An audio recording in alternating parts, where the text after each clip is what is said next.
मैं जब शिपिंग मंत्री था तो बांग्लादेश में हमारा कपास एक्सपोर्ट होता है बड़े प्रमाण में, और हमारे कपास को यहाँ से जेएनपीटी, जेएनपीटी से कोलंबो और कोलंबो से चितगांव, और चितगांव में ट्रैफिक जाम, 10-10, 15-15 दिन शिप खाली नहीं होता, तो एक कंटेनर का रेट 6 लाख रुपए तक गया हुआ है।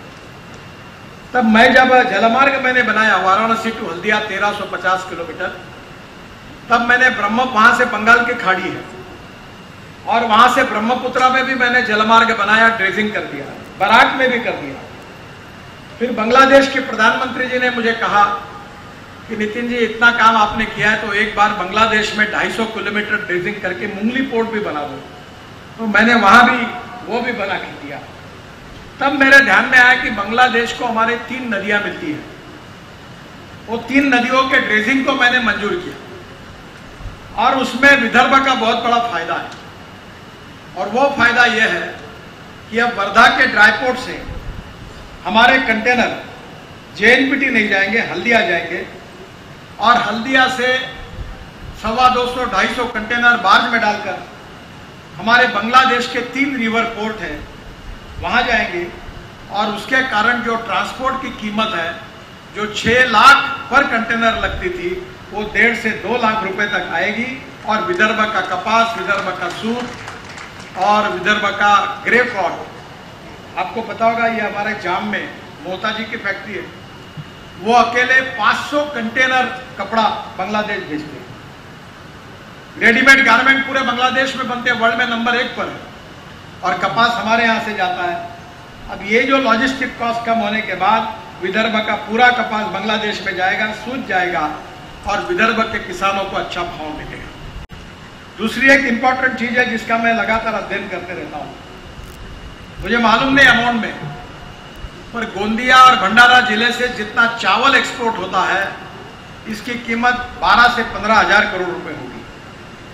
और ये चावल एक्सपोर्ट करने में लॉजिस्टिक कॉस्ट बहुत ज्यादा लगती है, और इसलिए ये ड्राईपोर्ट और शटल एक्सपोर्ट का अर्थ यही होता है कि समुद्र, हमने मुंबई का समुद्र आप क्या लाया।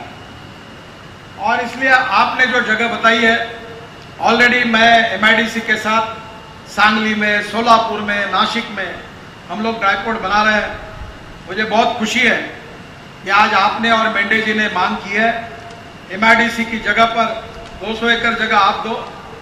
मेरे डिपार्टमेंट में पैसे की कोई कमी नहीं, मैं 5 लाख करोड़ के काम हर साल करता हूँ, तो और 100-200 लगेगी तो मैं एक्विजिशन पीछे में कर लूंगा, पर रेलवे के बाजू में जगह, इसलिए उसका फायदा है। और भंडारा, गोंदिया और बालाघाट जिले का पूरा राइस वहां से एक्सपोर्ट होगा, लॉजिस्टिक कॉस्ट कम होगी, और किसानों को चावल के भाव ज्यादा मिलेंगे, उनका फायदा होगा। मैं इस ड्राई पोर्ट का काम तुरंत शुरू करने के लिए तैयार हूँ, पैसा इन्वेस्ट करने के लिए तैयार हूँ। आप तुरंत मुझे वो जगह का, आप कलेक्टर से बात करिए और जल्दी दीजिए। आज हमारे यहाँ पहली बार देश में ये भी रिकॉर्ड हुआ कि गोंदिया में महाराष्ट्र सरकार की जगह पर हमसे 3.5 लाख रुपए किराया ले लिया कार्यक्रम। आज तक हमने कभी पैसा नहीं दिया सरकार ने, और आपके बहुत अधिकारी होशियार हैं, उन्होंने 3 लाख रुपए का फायदा कराया। पर मैं आपको 300 करोड़ भूखंड में देने के लिए तैयार हूँ भारत सरकार को। आप बिल्कुल चिंता मत करिए, ये ड्राईपोर्ट का भूमि पूजन करने के लिए मैं आऊँगा। रिंग रोड और ड्राईपोर्ट के लिए मैं 6 महीने के अंदर भूमि पूजन के लिए आऊँगा। आप इसको थोड़ा जगह का तुरंत प्रपोजल भिजवा दीजिए। मुझे बहुत खुशी है कि आज गोंदिया में 2 उड्डान पुलों का शुभारंभ, भूमि पूजन का कार्यक्रम हो रहा है। इसके लिए गोपाल अग्रवाल हो, विनोद अग्रवाल हो, प्रफुल्ल भाई हो, हमारे सांसद विशेष रूप से वो भी, और उनके साथ उस समय के नगराध्यक्ष अशोक इंगड़े जी के ही पत्र पर मैंने ये तीनों कामों को मंजूर करने के आदेश दिए थे। मुझे बहुत खुशी है कि गोंदिया एक बहुत अच्छा इंपॉर्टेंट शहर है, और इस शहर का विकास करने की आप सबके मन में तीव्र इच्छा है।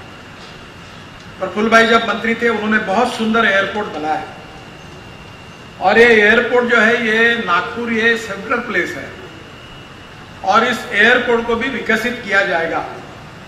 यहाँ काफी बड़े प्रमाण पर अनेक प्रकार की एविएशन इंडस्ट्री का विकास हो सकता है, और इसलिए बिरली एयरपोर्ट से बालाघाट तक जो टी पॉइंट है, उस बाईपास को 4 लेन रोड से मैं मंजूर करने की घोषणा कर देता हूं।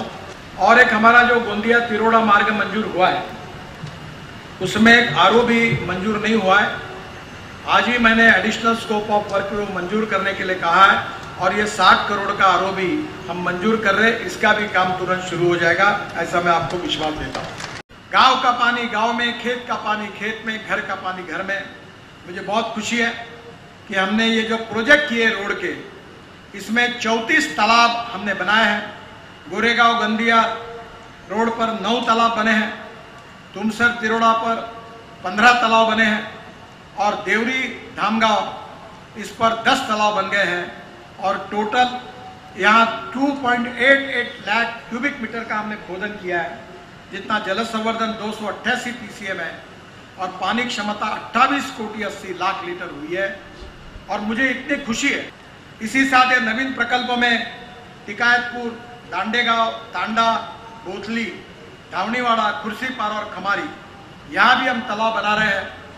मैं यहाँ के जिलाधिकारी से भी अनुरोध करूंगा कि इसको सहयोग करिए और इससे पानी की समस्या सुलझाई जाएगी।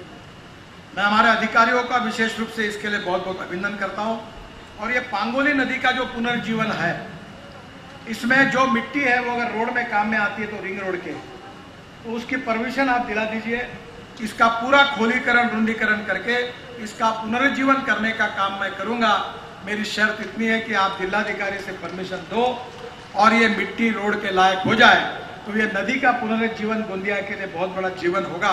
ये भी काम मैं निश्चित रूप से करके दूंगा और ये बहुत गोंदिया के लिए आवश्यक है। ये गोंदिया में एक सबसे बड़ी समस्या थी, मैं बहुत बार गोंदिया आता था। ये पुल के नीचे हमारा गेस्ट हाउस था और रेलवे के फाटक के कारण बहुत तकलीफ होती थी। और अब मैं प्रफुल्ल भाई आपके ऊपर, गोपाल के ऊपर और आप सबके ऊपर एक जिम्मेदारी डालता हूँ।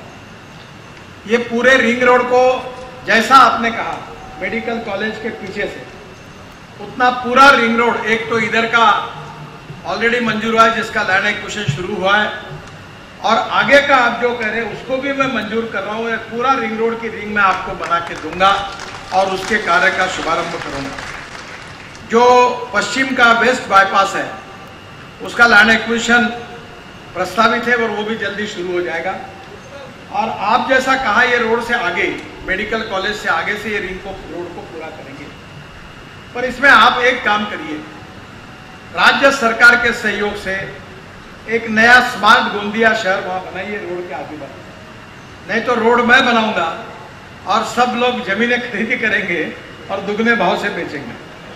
तो मेरा रोड बनने के पहले आप वहां स्मार्ट सिटी की योजना तैयार करिए, लैंडस्केपिंग, 24 घंटा पानी, ड्रेनेज सिस्टम और अच्छे अच्छे घर बनाकर वो मेडिकल के पूरे रोड के बाजू में आप अच्छी व्यवस्था करके बनाइए। नगर परिषद है, अशोक जी भी नहीं है नगर अध्यक्ष, नगर परिषद और एमएलए, एमपी सब मिलकर, प्रफुल्ल भाई, गोपाल भाई सब मार्गदर्शन करेंगे ताकि एक नया गोंदिया वहां बन जाएगा।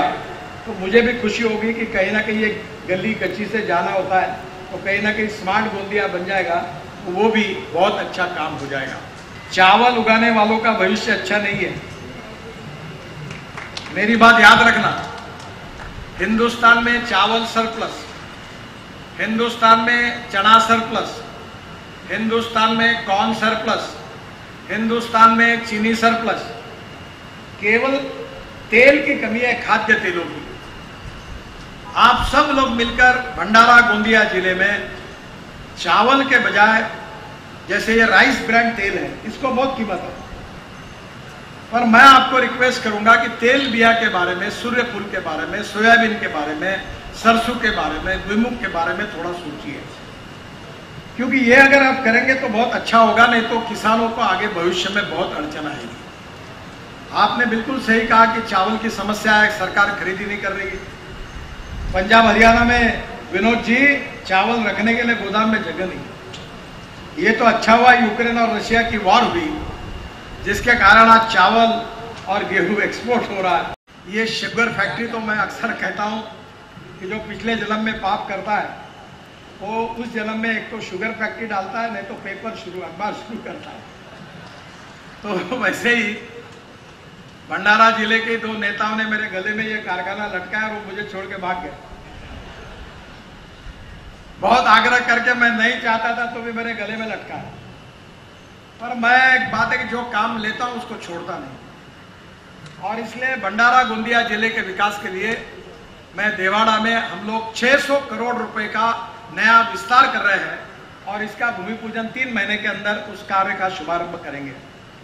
इसमें राइस कट जो है, क्या बोलते कड़ी, मुझे 600 टन पर डे चाहिए, यानी 60 ट्रक मैं अकेला लूंगा, और 1000 टन पर डे मुझे ये राइस स्ट्रॉ चाहिए, और इसको ट्रांसपोर्ट करने का पूरा काम गोंदिया के लोगों को दूंगा। कम से कम 5000 लोगों को रोजगार मिलेगा। और कारखाने में डिफ्यूजर भी आ रहा है, 24 मेगावाट बिजली भी है, और इसके साथ साथ 5000 टन की कैपेसिटी इस कारखाने की हो रही है।